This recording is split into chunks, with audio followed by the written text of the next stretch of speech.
Ternyata garam gak hanya untuk bahan makanan loh.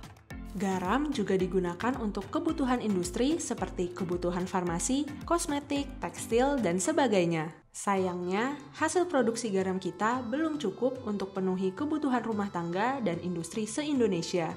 Solusinya, pemerintah harus melakukan impor garam demi memenuhi kebutuhan tersebut. Nyatanya, kebutuhan garam rumah tangga dan garam industri terus meningkat, sementara produksi dalam negeri terus menurun dikarenakan beberapa faktor. Golkar juga terus mengawasi dan menjaga proses impor garam ini supaya berjalan seperti yang seharusnya dan tidak merugikan pihak manapun, khususnya rakyat kecil. Apalagi kebutuhan garam industri ini juga berpengaruh pada jalannya roda perekonomian.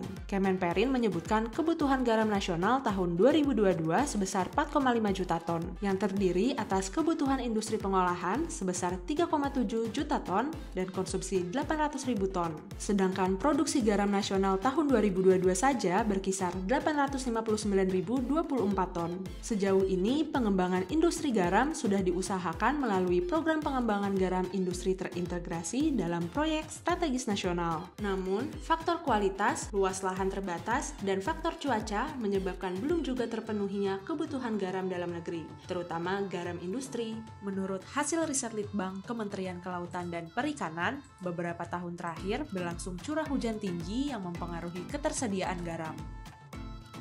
Sehingga sampai saat ini hasil produksi industri garam masih belum bisa menutupi kebutuhan garam nasional. Sekarang jadi tahu ya, kenapa pemerintah melakukan impor garam, agar bisa memenuhi kebutuhan masyarakat, juga industri, sehingga pabrik-pabrik bisa terus berjalan dan karyawannya bisa terus bekerja. Golkar juga terus mendorong kemandirian garam nasional dengan terus mendorong terbangunnya industri produksi garam.